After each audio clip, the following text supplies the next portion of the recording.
In 1927, Potocki rejected the expectations of his family and the confines of a position in affluent New Zealand society and left the country to follow the Golden Road to Samarkand. He lived in Paris and Lithuania before settling in London, where, a couple of years later, his life was to undergo a dramatic change. I considered myself as a poet from the time I was quite young, and I imagined that in England I could become, at any rate, the Tennyson of the day or something like that, and do very well as a writer and get into the House of Lords and all that sort of rubbish. And instead of that, of course, the Here Lies John Penis thing happened. You see, I was getting my poems, when I got there, printed in the Observer, Country Live, and Poetry Chicago, and Voices of New York, and all that sort of thing. And then I got put in prison over this Here Lies John Penis thing. And after that, none of them would have anything to do with me, you see. Not that they didn't agree with me, I was a funny part of it, you see. In London, it was possible to be a poet. Potocki joined fellow expatriate Walter Darcy Creswell, established himself on the fringe of the literary scene, and, in his medieval dress, and later when his hair had grown to waist length, became a familiar and distinctive figure in the streets of Soho. In 1930, he was joined by Rex Fairbairn. Fairbairn arrived with a collection of his work, which Potocki's publishers, the Columbia Press, published in a book entitled He Shall Not Rise. Potocki made a play upon this title in 3 short, somewhat bawdy verses, and it was these poems, making fun of an amorous adventure involving Fairbairn, which were to result in what has been described as the most extraordinary obscenity trial of the century, and change the course of his life as a peace-loving and romantic poet. The reason why the poems were written in the first place was a joke, you see, because of Fairbairn. You see, he wrote this thing, He Shall Not Rise, and then on top of that, he kept telling us that he was very badly in need of wahine, and he was telling us the practical results of not having one, and could we get him one? And I said, yes, of course we can. What's wrong with Edwina's friend Jean, you see? And her name happened to be Jean Luck. So you see, here lies a poet who never had a fuck. Let's hope in heaven he'll have much better luck. And there was a footnote. P.S. He has since editor. And the judge was infuriated by that, you see. And we procured this girl for Fairbairn, and we gave him instructions how to behave, because in spite of his beauty, he didn't know which end to pick up a girl. That's the principal fact about Fairbairn. He was a very good-looking man, and very well built and everything like that, and all the girls were dying to be attacked by him, and he didn't have the guts to do it, you see. So we told him what to do when he got this girl up there. And I said, well, first of all, when you got the girl in the room, you lock the door very ostentatiously, and you make some idiotic remark, such as, the bold, bad Baron locks the girl in.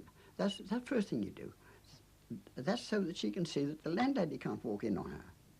But you're to leave the key in the door so that she can see it's still there and she can get out whenever she likes, you see. And then I said, for the love of God, don't try to undress her. I said, get dressed yourself first. And I quoted Dean John Donne at him, who was Dean of St. Paul's, to teach thee I am naked first. What needest thou then more covering than a man? Of course, she hadn't got an Eiffel Tower sticking up in front of her, so I said, you set her a good example, and then you have no difficulty whatever. She'll take her clothes off herself after she's seen you naked. And I said to him, you don't believe it, but she's just as anxious to see you naked as you are to see her, if not more so. And that's normal, I said, it's just natural. But, I said, on top of that, she's told us so in so many words. She's told us that she would love to see you naked. So go ahead, get undressed and all will be all right. Instead of that, he had 7 candles lighted on the mantelpiece, mystic number. Put the electric light on, he had these 7 candles burning there. And when he tried to take her clothes off, contrary to all our sermons, and when he failed to get her clothes off, he then took one of these candles and he presented it to her, and he said, oh, well, very well, you'll need this. And I said to him, look here, Rex, do you really think you're imitating us? And then I went and wrote this thing about his never having had a factory, and all mixed up with the local count. Fairbairn's adventure had caused great amusement within their circle, and Potocki decided to print the verses with some translations he'd made of similarly bawdy material by Rabelais and Verlaine, and distribute them amongst the group. Accompanied by New Zealand photographer Douglas Glass, he approached a typesetter, with a view to having the poems typeset so he could print them privately himself. That's Douglas Glass. Douglas Glass, yes, indeed it was. And we asked him if he could put us onto a printer who would print these famous four-letter words, and the copper was very amused and sent us to an address. And when we got there, we found it was the printers of the Methodist Times. And there was a dapper, little, rather anxious-looking gentleman, very English sort, and he was most polite, and he said, well, I'm sorry, sir, but you see, we do print Methodist Times. We couldn't undertake this sort of work. Yes. And he gave us Delosey's address. Now, he knew what he was on about. So we went along to Delosey, and everything would have been all right, except that Delosey wanted rather a high price for the work. Yes. Delosey was a liner typesetter. Yes. Yes. And I said, but Mr. Delosey, isn't the trade price 1 in 4 1,000 ends? Now, he was very surprised that I knew that. And he said, oh, yes, that was quite true. But he said, I can't do that at this price because I can't leave it to the men to do. I shall have to wait till they've all gone home and do it myself. So in the end, he persuaded me to leave the manuscript with him. Of course, afterwards, it was obvious why.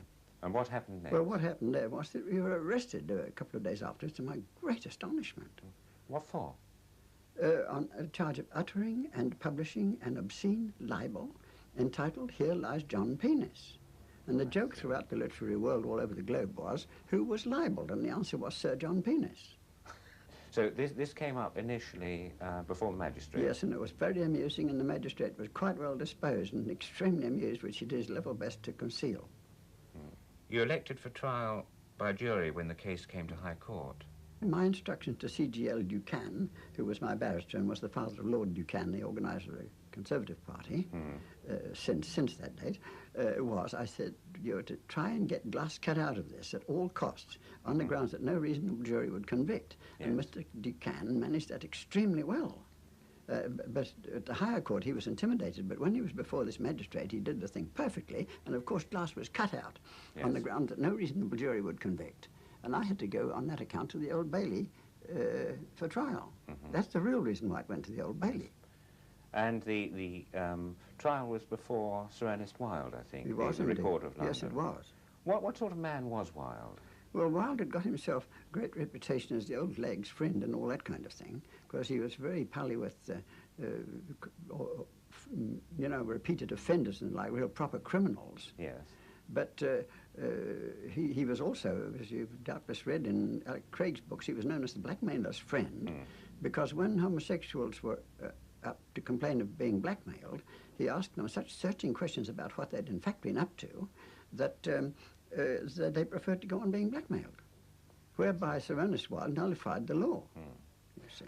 And what was Wilde's attitude to poetry? He was a versifier himself. Oh, he was indeed. He had published a book called The Lamp of Destiny, or Some Indiscretions of the Long Vacation.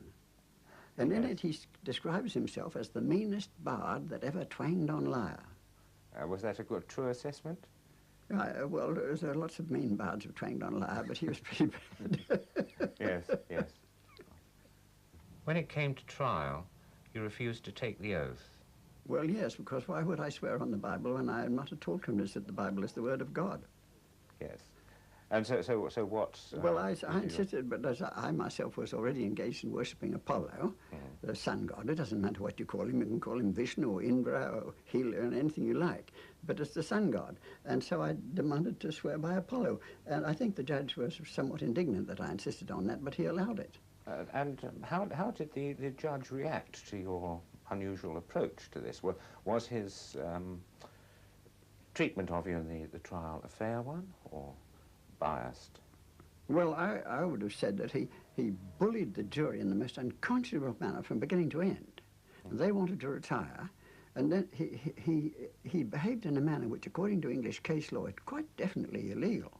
When they wanted to retire, he said to them, "You surely cannot have read these filthy poems." Also, he tried to incite me to read the poems, but I didn't bite. And then he read them himself. And so he read them like this. Here lies a poet who never had an F. And I got my own back about that at the last words of that pamphlet, The Snobbery with Violence. But as a result of his bullying and his summing up, the jury found you guilty. Yes. What happened then, in fact, as a result of well, the then sentence? he then used what continental people would call the sacramental phrase. Prisoner at the bar, have you anything to say further in your own defence? That's to say, if, for instance, the barrister hasn't been up to it, you see. So I said, yes, yes, my lord, I have a whole speech to make. And he said, oh, but I can't hear it. I can't hear anything except in reduction of the verdict. I said, I have nothing to say on that subject, my lord. So then he said, but can't you suggest what sentence I ought to give you? And I said, yes, my lord, I should be sentenced to several years in Buckingham Palace. And he then gave me 6 months in Wormwood Scrub. Yes. The general opinion would have been that a small fine and being bound over or something would have been quite sufficient. Yes, and besides that, what about the First Offenders Act? What's it for if it isn't for the judge to observe it? Mm. The case, which is still cited in textbooks on criminal law, set the precedent for the future defence of public good. It also illustrated the extreme lengths to which the law of obscene libel could be stretched, and Potocki's criminally brutal sentence, as W.B. Yeats described it, was more a result of judicial bias than proper application of the law. The literary world was outraged by both the sentence and the threat to freedom of expression. An appeal fund was started by Leonard and Virginia Woolf and subscribed to by most of the leading writers of the day. The appeal was unsuccessful. Who else was involved in the appeal? Can you Well, remember H.G. Wells and Priestley and all sorts of people are in on it. And Woolf, of course, himself, he contributed something. Although I was treated so badly, my prison record is a good one. I was never theoretically punished, and never even reported. A board is put up outside each prisoner's cell, on which his marks are written for each day, and a letter for each week. If you behave yourself, you get G. If you toady, you get BG. If you crawl up the screw's arse, you get excellent. If you misbehave yourself, you get an F, as the phrase goes. And if you get 3 Fs, you are automatically reported. As I got G for both shop and landing every week consistently from the beginning to the end of my stay at the Scrubs, I shall be, after all, entitled to have inscribed on my tombstone, "Here lies a poet who never had an F."